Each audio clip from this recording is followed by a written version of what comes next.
पहले मैं अपनी और पार्टी की तरफ से और आप सब की तरफ से इस संविधान के और इस सबसे बड़े लोकतंत्र के रचयिता बाबा साहब को अपनी और पार्टी की तरफ से श्रद्धांजलि अर्पित करता हूं। मैं श्रद्धांजलि अर्पित करता हूं स्वर्गीय नेताजी को,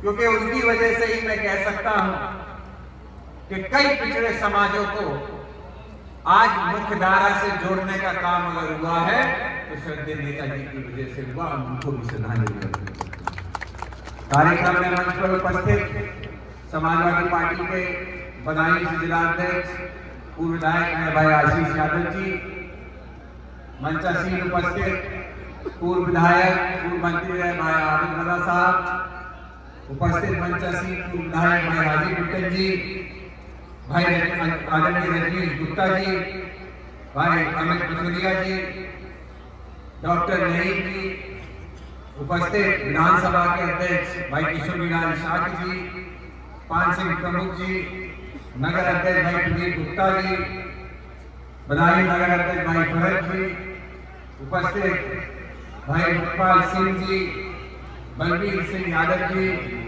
उपस्थित भाई अहमद परवेज जी, संजय कश्यप जी, उपस्थित सत्येंद्र पाल जी, ओमपाल दिवाकर जी, राजीव राणा जी, नरेश यादव जी, भाई गजेंद्र यादव जी, देवेंद्र सिंह जी, उपस्थित हरि राम फौजी जी और तमाम हमारे नेता उपस्थित, जिनके नाम नहीं ले रहा हूं, सभी को उसमें शामिल करते हुए सर्वप्रथम आज के इस कार्यक्रम पीडीए पंचायत के आयोजक और जिला पंचायत सदस्य हमारे नौजवान साथी उन्हाल पार्टी के कार्यकर्ता भाई सुनील यादव जी का हम तहे दिल से धन्यवाद देते हैं कि जो आज हुजूम आपने यहाँ पर पीडीए पंचायत के लिए उभारा है। ये निश्चित ही में हम लोगों को एक ताकत प्रदान करता है, एक उम्मीद भी देता है कि जितनी बातें आज यहाँ पर बिलसी विधानसभा को लेकर कही गई हैं, निश्चित ही 2027 के चुनाव में बिलसी भी एक नया इतिहास बनाने का काम करेगा, समाजवादी पार्टी की सरकार बनाने का काम। लेकिन आज जरूरत इस पीडीए पंचायत की क्यों? अभी कई वक्ताओं ने अपनी बात कही और विडंबना ये होती है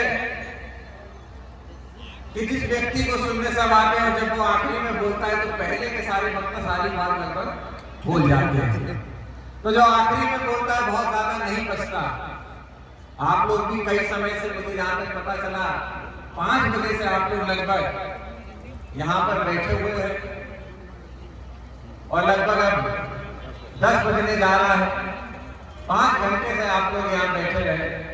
मैं आप सबका धन्यवाद देता हूं और धन्यवाद इसलिए भी देता हूं कि 2024 के चुनाव में आप सबके बीच में किसी का बेटा, किसी का भाई बन के मैं एक चुनाव प्रत्याशी के रूप में आपके बीच में आया। बिलसी विधानसभा से भले ही जीते हम ना हो, लेकिन जो आंकड़ा आप लोगों ने हमें दिया, जो आशीर्वाद आपने दिया, वो किसी जीत से कम नहीं खाता हमारे। और मुझे भरोसा कि आने वाले समय में हम लोग जो मेहनत करेंगे, क्योंकि हमने वो जगह बनाई है आप लोगों के बीच। और ये बात भी सच है कि काफी समय से जो विकास इस बदायूं को मिलना चाहिए था, शायद वो नहीं मिला। देश की क्या स्थिति है, देश किस गड्ढे में जा रहा है, इन बातों पे तो हम बाद में आए। पहले जिस जगह हम बैठे बदायूं, उस बदायूं की हमें बात करनी चाहिए। मुझे याद है जब समाजवादी सरकार रही तो आपके इस बदायूं जिले को प्रथम जिलों में से एक गिना जाता था। ये आपका रुतबा रहा। समाजवादी पार्टी की जब जब सरकार आई, जो योजना सरकार ने लागू की होगी, उस योजना का सीधा फायदा सबसे पहले अगर कहीं गया तो आपके इस बदायूं में दिया जाने का काम होता था। सड़कें बनाई गई, पुल बनाए गए, फ्लाईओवर बनाए गए, मेडिकल कॉलेज आपके लिए इतना बनाया गया। साथ ही साथ बच्चों की शिक्षा के लिए यूनिवर्सिटी, स्कूल, कॉलेज बनाने का काम अगर इस बदायूं में कभी हुआ तो मैं फख्र से कह सकता हूं कि समाजवादी सरकार में हुआ, अन्यथा किसी सरकार ने आज तक कोई काम नहीं कर सका। और हमें आपको भी आकलन करना होगा, सरकार हो या जनप्रतिनिधि हो, उनका काम होता है अपनी जनता की सेवा करना, उनकी समस्याओं को सुनना। और मैं कह सकता हूं दावे के साथ, नेताजी से लेके बड़े भाई हमारे भाई धर्मेंद्र यादव जी तक समाजवादी पार्टी ने इस बदायूं की सेवा की है, निष्ठा से सेवा की है। इस बदायूं को अगर आप यहां तक लाए हैं तो समाजवादी पार्टी। तो आज पीढ़ी की जरूरत इसलिए है कि जो हमें तोड़ने का प्रयास किया जा रहा है, ये वो भारतीय जनता पार्टी है जिसने शुरुआत में हिंदू और मुसलमान करने का प्रयास किया, और आज तक ये है कि अब हिंदू भाइयों में भी आपस में भाई से भाई लड़ाने का प्रयास भारतीय जनता पार्टी के लोग राजनीतिक रोटी सेकने के लिए करने का प्रयास कर रहे हैं, और इसको हमें रोकना है। और हमने देखा 2024 में जब चुनाव में हम लोग आए तो जो पीडीए का गुलदस्ता आदरणीय अखिलेश यादव जी ने तैयार किया, उसको प्रदेश की और देश की जनता ने इतना प्यार और सम्मान दिया कि आज अगर समाजवादी पार्टी देश की तीसरे नंबर की पार्टी है तो वो पिछड़े दलित अल्पसंख्यक इस देश की आधी आबादी इस पीडीए की ही देन है कि आज 37 सांसद आपके लोकसभा के अंदर। बड़ा आंकड़ा है, देश की तीसरे नंबर की आपकी पार्टी बनी है। लेकिन हमें आपको ये देखना होगा कि मौजूदा सरकार किस तरीके से हमले कर रही है, जहां इस देश की सबसे बड़ी संसद में, जहां पे गुणगान होना चाहिए बाबा साहब का, जिस संसद में हम जा पा रहे हैं तो बाबा साहब की वजह से जा पा रहे हैं। हमें दुख है आपको बताते हुए, इस पूरी संसद में एक मूर्ति, एक प्रतिमा भी बाबा साहब की नहीं लगाई गई। जो प्रतिमाएं बाहर भी रहती थी उनको भी दूसरी लॉनों में भेजने का प्रयास भारतीय जनता पार्टी के लोगों ने किया। याद रखिए, इस देश की सबसे बड़ी ताकत संविधान है। हम जब शपथ लेते हैं तो संविधान की हाथ रखकर उसकी कसम खा के शपथ लेते हैं, लेकिन हमारी लोकसभा के अंदर कोई संविधान नहीं रखा है जिसको हम छू के शपथ लेते हैं। तानाशाही का प्रतीक जो सिंघोल कहा जाता है, जिसको आप सबने देखा होगा, स्पीकर जो होते हैं अध्यक्ष महोदय, उनके बगल में एक लंबा सा आपको सिंघोल दिखता होगा। वो सिंघोल हमें ये दर्शाता है कि ये भारतीय जनता पार्टी किसी भी तरीके से इस देश के संविधान को, बाबा साहब के सपने को खत्म करने के लिए। तो लड़ाई इस बात की नहीं है कि हम किस समाज से आते हैं, लड़ाई इस बात की नहीं है कि हमारी पार्टी की क्या विचारधारा है। आज लड़ाई इस बात की है कि हमारा आने वाले भविष्य में हमारा अस्तित्व बचा रहना चाहिए। अगर हमारा अस्तित्व होगा तभी तो हम अपनी पार्टी की विचारधारा को आगे बढ़ा पाएंगे। अगर हमारे आपके वोट की ताकत को हमसे छीन लिया गया तो कोई हमारी आपकी नहीं छीनने वाला है। याद रखिएगा, आप ही की ये वोट की ताकत है। जिस वोट का बखान हमारे सारे अधिवक्ताओं ने किया, जिस वोट की बात अभी हमारे सारे लोगों ने कही कि अपने वोट की ताकत को संभाल के रखना, वो इसलिए जरूरी है कि जिस दिन तुमसे तुम्हारे वोट की ताकत छिन जाएगी, जिस दिन आपसे आपका वोट ले लिया जाएगा, कोई सांसद हो, कोई विधायक हो, कोई जनप्रतिनिधि हो, कोई आपके दरवाजे आपका हाल नहीं लेने आएगा, आपको गर्द में छोड़ दिया जाएगा। इसीलिए आज जरूरत है, हम किसी भी समाज से, हिंदू हो, मुसलमान हो, यादव हो, मौर्य हो, कश्यप हो, जाटव हो, किसी भी समाज से आते हैं, हमारा अस्तित्व, हमारी ताकत, हमारा संविधान और हमारा वोट बचा रहना जरूरी है, तभी हम आप आगे की लड़ाई लड़ पाएंगे। इसीलिए आज ये अस्तित्व की लड़ाई, और 24 में आपने सहयोग दिया, लेकिन आपसे अनुरोध ये कि जो 27 की लड़ाई है, ये असली लड़ाई होने वाली है। इस 27 की लड़ाई में हमारे आपका कोशिश होनी चाहिए कि जो बेईमान सरकार उत्तर प्रदेश में बैठी है, जो दोहरी राजनीति करती है, जो भाई से भाई को लड़ाने का प्रयास करती है, उस सरकार को हमें सिरे से खारिज कर एक बार फिर समाजवादियों की सरकार बनाने का प्रयास करना है। और ये तभी मुमकिन होगा जब हम सब एक हो पाएंगे। जैसा मैंने आपसे कहा कि हम बहुत नाजुक दौर से गुजर रहे हैं। लोकसभा के अंदर बैठ के हमने देखा है कि आज भले ही ये लोग पीछे हटते हो, क्यों हटते हैं? आज प्रधानमंत्री जिस दमखम से पहले बोलते थे अब नहीं बोल पाते हैं। वो तानाशाही खत्म हुई है तो सिर्फ इस वजह से हुई है क्योंकि आपकी वोट की ताकत ने भारतीय जनता पार्टी को घुटनों पे लाके खड़ा कर दिया था। तो 2024 के चुनाव में आपने आज उनके पास प्रचंड बहुमत की सरकार नहीं है, तभी जो फैसले रात को 8 बजे भी नोटबंदी करके लेने का काम करते थे, आज वो बड़े बड़े फैसले भी नहीं ले पा रहे। बैसाखी की सरकार है आज उनकी। एक बैसाखी बिहार से आती है नीतीश कुमार जी की तरफ से, और एक बैसाखी आंध्र प्रदेश से नायडू जी की आती है। 2 बैसाखी में मोदी जी चल रहे हैं, और कब ये बैसाखी पलट जाए, एक बैसाखी टूट गई, वही मोदी की सरकार भी घर से गिर पड़ेगी और आपकी सरकार आ सकती। कोई भरोसा नहीं 5 साल पूरा कर पाए ना कर पाए। कितनी तानाशाही होती थी, आपको याद होगा 10 साल हुई। तानाशाही के फैसले जब मन करता था तब लागू किए जाते थे, जनता की सोच ही नहीं था। याद करिए वो नोटबंदी जिसमें गरीब आदमी लाइनों में खड़ा रहा। कितने लोग नोटबंदी की वजह से लाइन में खड़े खड़े मर गए, अपना जीवन उन्होंने खत्म कर लिया, लेकिन इस सरकार ने उनका भी नहीं देखा।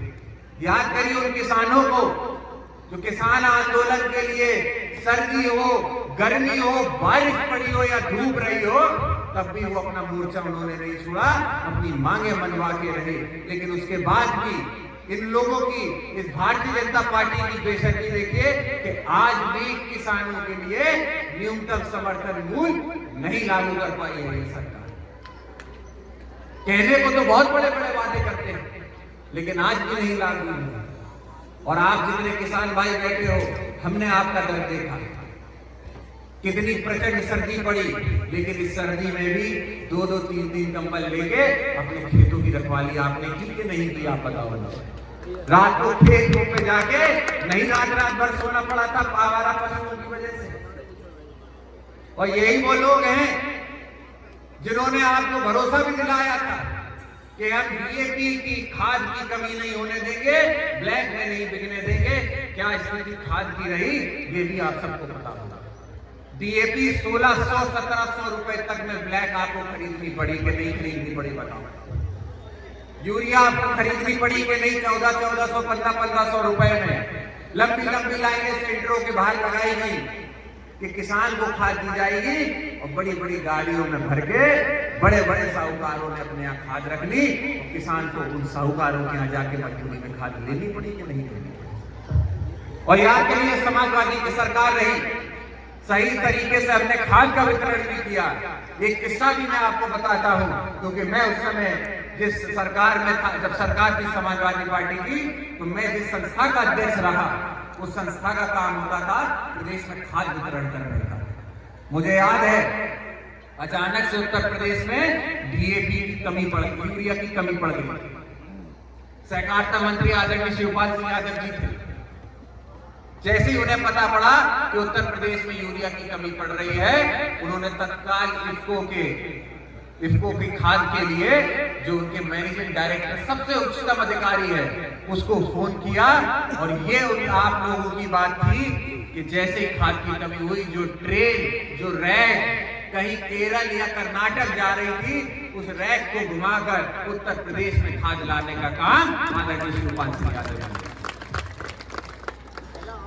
चाहे शिवपाल सिंह जी हो, चाहे नेताजी रहे हो, चाहे आदरणीय अखिलेश यादव जी रहे हो, हम लोगों ने भी किसानी की। हम लोग जानते हैं कि एक परिवार कितनी मेहनत करके, पूरा परिवार लगता है, एक व्यक्ति नहीं लगता, उसकी पत्नी भी लगती है, उसके बच्चे भी लगते हैं, तब कहीं जाकर अपनी फसल मंडी तक पहुंचा पाता है। और जब उसको उसका सही दाम ना मिले तो कितना दुख होता है पूरे परिवार को। आप समझ, ये है वो भारतीय जनता पार्टी जो कभी कहती थी हम किसानों का कर्ज माफ करेंगे, लेकिन ये वो लोग हैं जिन्होंने सरकार आई तो 10,000 करोड़ का अगर कर्ज माफ किया तो पूंजीपतियों का किया, किसान का एक फूटी कौड़ी भी इन लोगों ने नहीं माफ किया। तो ना तो किसान पूछ रहा, नौजवान बेरोजगार है, बेरोजगारी देश में आज 37% आबादी आज युवा है। जितने देश हैं सबसे ज्यादा युवा अगर किसी देश में है तो वो हिंदुस्तान के अंदर है। लेकिन उसके बावजूद जब से देश आजाद हुआ है सबसे ज्यादा बेरोजगारी की दर अगर किसी की सरकार में रही तो भारतीय जनता पार्टी की सरकार में सबसे ज्यादा आज बेरोजगारी। जो बच्चे आपने अपने पेट काट के BA, BCom, MBA करा के रखे हुए थे, इंजीनियरिंग करा के रखे थे कि सरकारी नौकरी मिलेगी या कोई नौकरी मिलेगी अपने परिवार को बढ़ाएगा, आज वो भी मजबूर है 8,000 रुपए की चपरासी की नौकरी करने पे। जब रेलवे में या किसी विभाग में चपरासी की नौकरी आती है तो BA, MBA किया हुआ लड़का जिसको 25-25, 30-30 हजार रुपए की नौकरी मिलनी चाहिए, वो भी मजबूर होता है कि ट्रेन के डब्बों में जाके बाथरूमों को, लैट्रिनों को साफ करने। ये हमारे देश के युवा की हालत हो चुकी है। तो ना तो युवा खुश है ना किसान खुश है। समाज के अंदर एक डर, एक भय का माहौल बनाया गया। आपने देखा है कि लोग खुल के अपनी बात नहीं कह पाते, तो इसीलिए आज जरूरत है। और एक आस अगर कोई है तो वो ये PDA ही एक आस है जो हमें इस अंधकार से, इस अंधेरे से निकाल सकती है। इसीलिए मैं अनुरोध करूंगा कि अपना सहयोग दें। हम सब अलग अलग समाज के हैं। मैं बधाई दूंगा भाई सुनील को भी कि सही मायने में PDA पंचायत के लिए जो आज आपने यहाँ लोग इकट्ठे किए हैं, सब अलग अलग समाज से आते हैं, सही मायने में आप ही सब PDA हो। तो आप सबसे मैं अनुरोध करूंगा कि अपनी ताकत को समझें, कहीं अपने पास के फायदे में हम अपना दूर का नुकसान ना कर बैठे। कहीं ये सोच के कि जो हमारे समाज का है उसको वोट देंगे, कहीं ऐसा ना कर दे कि अपने समाज को तो वोट दे दो लेकिन अपने बच्चे को कभी नौकरी ना दे पाओ। ऐसी गलती आप लोग मत करते। मैंने बताया, आपने देखा आज भारतीय जनता पार्टी की सरकार से इस बदायूं के अंदर एक केंद्रीय मंत्री है। बताइए है कि नहीं है बीजेपी के केंद्रीय मंत्री यहाँ पे? लेकिन उसके बाद भी कौन सी बड़ी ऐसी योजना है जो उन्होंने आपके इस बदायूं को दे दी?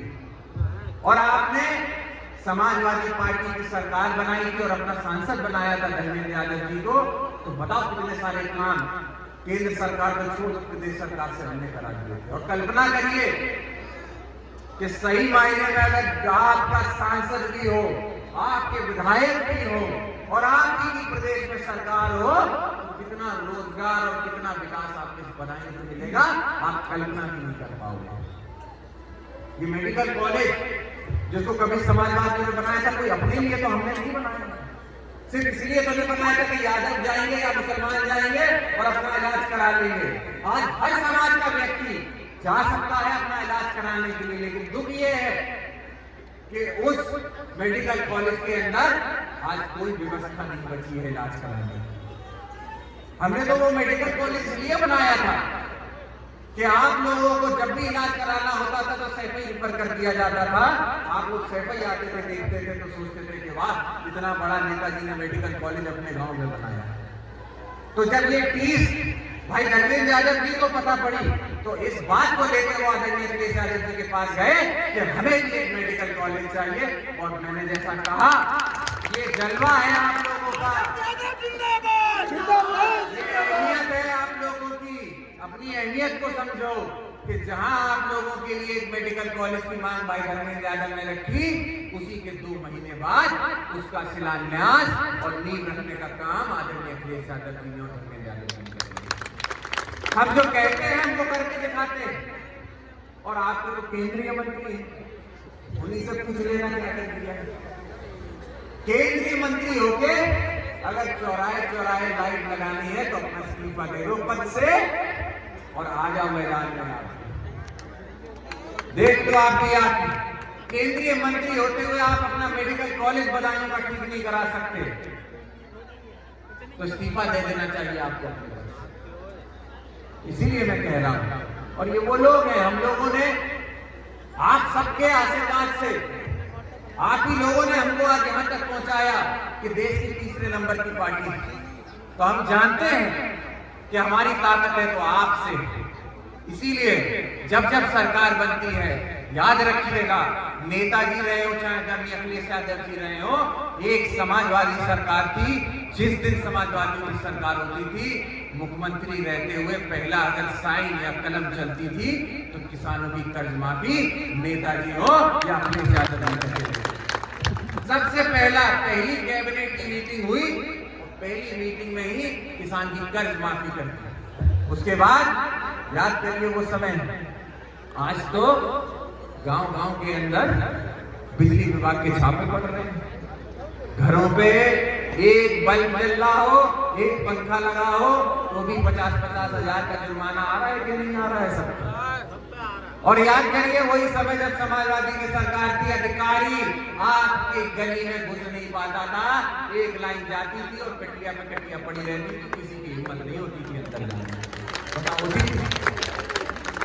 बिजली कितनी सस्ती की थी, सिंचाई मुक्त कर दी थी। नेताजी का सपना था कि हर गरीब अपना इलाज करा पाए, 1 रुपए के पर्चे पे इलाज करा के दिखाया नेताजी ने लोगों का। बड़े बड़े ऑपरेशन मुफ्त में करा के दिखाए उन्होंने। एक बार इसी तरीके से विधानसभा के अंदर नेताजी थे, एक विपक्ष के बीजेपी के नेता ने कहा नेताजी से, क्यों भाई नेताजी, सारा विकास का सामान अपना सहयोग में लेके चले जाओगे गाँव में? तो नेताजी ने उस समय कहा था कि मेरा गांव और मेरा क्षेत्र जिसने मुझे अपनी विधानसभा भेजा है, उनके लिए मैं नहीं करूंगा तो किसके लिए करूंगा?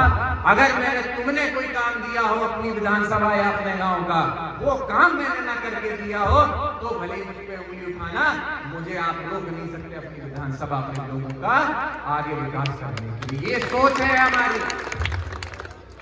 इसीलिए कह रहा हूं, मैं अब नौजवानों से भी अनुरोध करूंगा, आप पढ़े लिखे हो, नई पीढ़ी हो, आगे बढ़ रहे हो, मोबाइल से लेकर हर चीज का इस्तेमाल करते हो, देश दुनिया में क्या हो रहा है आपको पता है।